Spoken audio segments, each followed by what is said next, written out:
La collection Printemps-été 91 d'Asdine Alaya, qui est restée nommée comme la collection Tati, fait partie de l'histoire de la mode contemporaine par une situation singulière. En 91, date de sa création, la mode est entrée dans une phase de grand minimalisme, d'austérité par rapport aux années 80. C'est la consécration des créateurs belges, la prépondérance des créateurs japonais. On voit aussi arriver sur la scène un minimalisme nouveau avec Helmut Lang ou Jil Sander.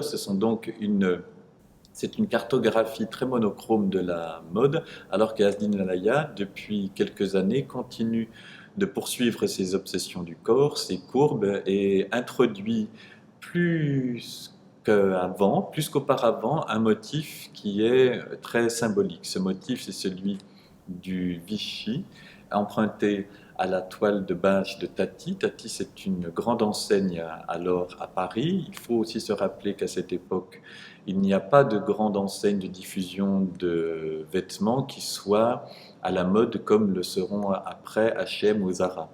Tati, c'est un magasin très populaire, très fréquenté, avec beaucoup de monde. Il y a même un rayon mariage qui fait perdre la tête.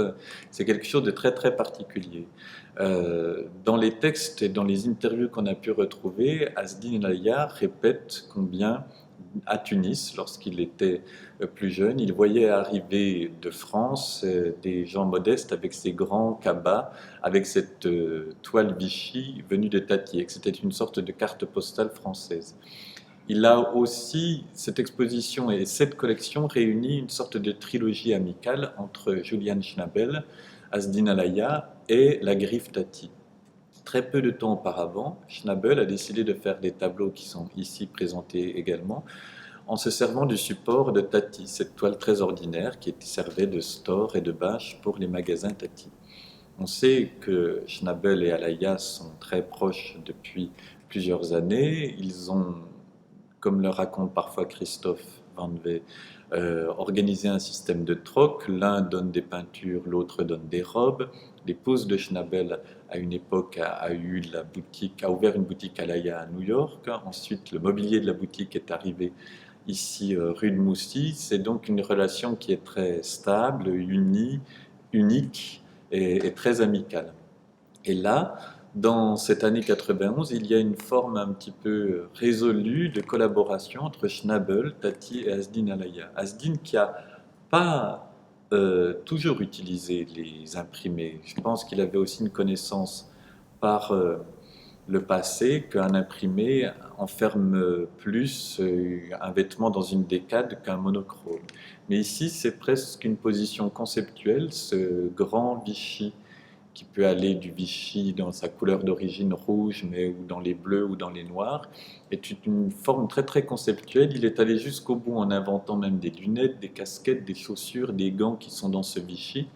C'est comme s'il avait trempé dans le pot de peinture de Tati toute cette collection qui est restée unique dans son travail. Je dis souvent que cette collection Tati, elle correspond à une période, comme on parle de période dans la carrière de certains artistes, une période bleue, une période rouge, une période plus blanche. Il y a cette période colorée chez Asdine qui correspond vraiment aux années 90, alors que la mode entière est tournée vers une sorte de misérabilisme et d'austérité.